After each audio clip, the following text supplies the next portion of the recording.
Por que é tão difícil conseguir uma vaga como programador? A maioria da galera se pergunta isso. E muita gente desiste no processo de conseguir vaga como programador.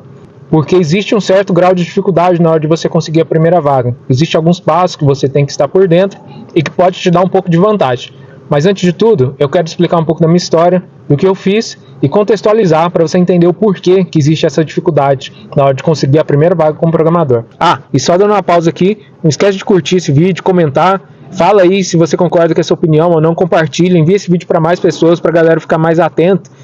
Quando eu quis entrar na área da programação, eu já estava fazendo faculdade de Análise e Desenvolvimento de Sistemas, que é uma faculdade tecnóloga, mas eu não sabia muito bem a área que eu queria ir. Não sabia se queria ir para a área de segurança, cibersegurança, ou ser um DBA, ou eu não sabia se às vezes eu queria trabalhar como programador, ou se era front-end, back-end, ou trabalhar com desenvolvimento mobile, ou se era trabalhar como suporte.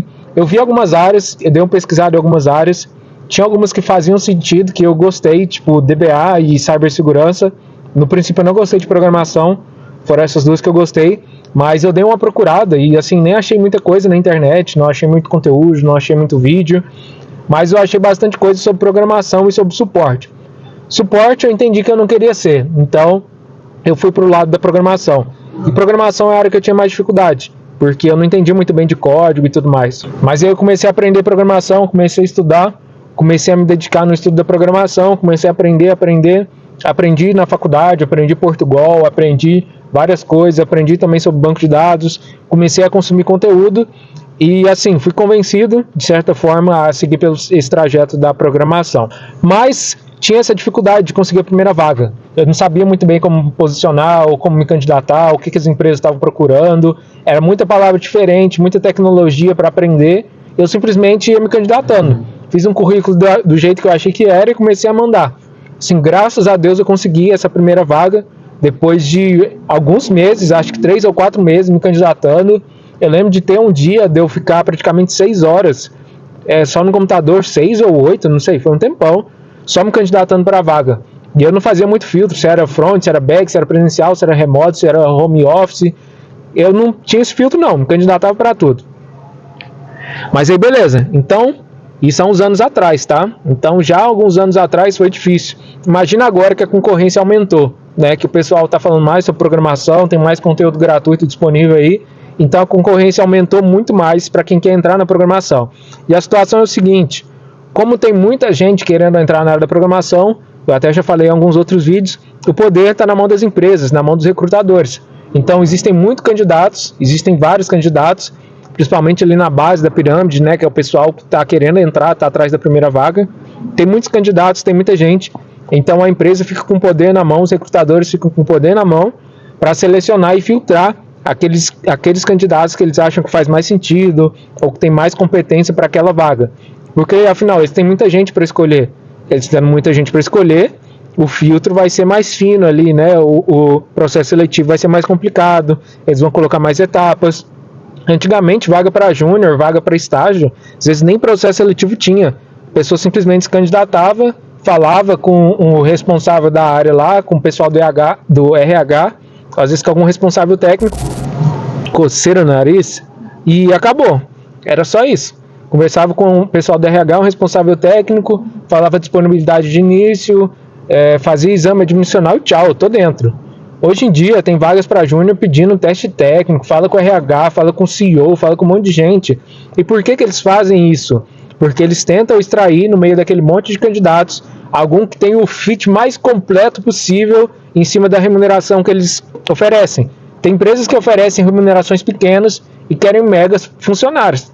E do jeito que tá as coisas, do jeito que tá a concorrência pela programação, de forma que eu já ouvi gente ver, olha, eu aceito uma vaga de júnior até por R$1.300, R$1.400, né? Assim, se fosse há uns anos atrás, faria sentido, mas hoje em dia, com o valor das coisas, R$1.400 é um salário mínimo. Para você escrever código, para você ser um programador, não faz sentido. Está totalmente fora da média, do padrão aí, da regra de remuneração para programadores.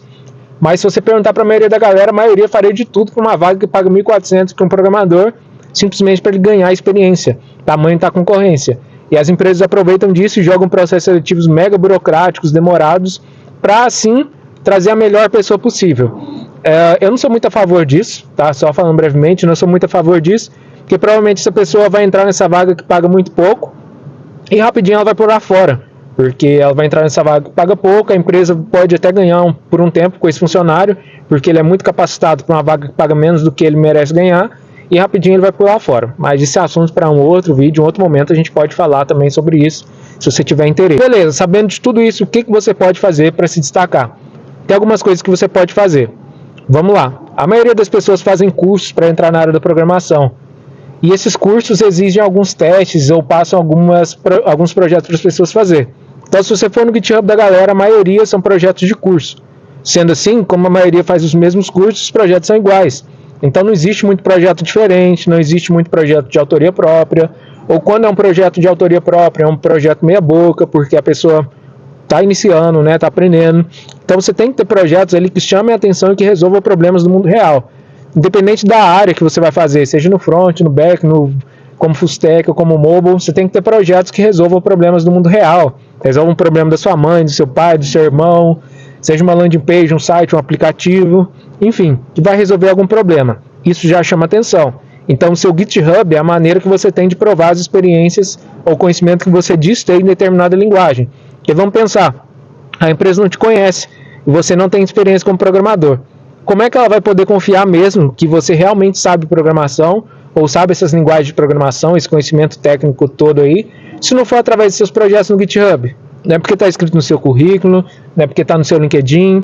As pessoas são ótimas mentirosas, elas podem mentir muito bem que elas sabem determinada coisa. Então, se você não tem um projeto que prova que você realmente sabe aquilo, não é o suficiente. Outra coisa, LinkedIn. Você tem que entender um pouco das regras do LinkedIn, dos algoritmos dele para saber se posicionar, saber como vai ser sua headline, saber aumentar sua rede de alcance. Você tem que entender um pouco do jogo. Assim como todas as outras redes, Instagram, Facebook, TikTok, YouTube, tem os seus algoritmos, o LinkedIn não é diferente. Entenda um pouco sobre o algoritmo do LinkedIn. Como que eles vão recomendar você para recrutadores? O que você precisa fazer? Com quem você precisa se conectar? Você tem que entrar todo dia, você tem que fazer publicação, ou você tem que mudar a sua headline, você tem que colocar experiências. Talvez nas suas experiências não tem nada referente à programação. Sua headline fala que você é estudante, a sua descrição, a sua bio nem fala as tecnologias que você usa, que você sabe. Não tem nenhum projeto que você já criou lá, não tem print, não tem link, enfim. Aí fica difícil, você está se sabotando. E por último, mas não menos importante, o currículo. O seu currículo tem que ter descritivo as tecnologias que você sabe, as habilidades que você tem, os projetos que você desenvolveu. Sendo assim, você vai formar todo o pacote que vai facilitar você conseguir a sua primeira vaga.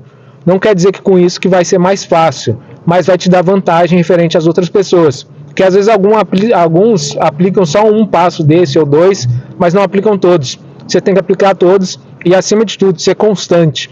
Não adianta você fazer isso um dia, uma semana, 2 semanas. Talvez você já está no caminho errado há muito tempo, mas é o momento de você corrigir e praticar isso com constância, que você pode ter certeza. Independente do tempo que vai demorar, você vai conseguir sim a sua vaga. Se você melhorar o seu currículo, seu LinkedIn, os seus projetos, continuar aprendendo constantemente, estudando em cima do tempo que você tem, com certeza você vai conseguir se tornar um programador. Beleza?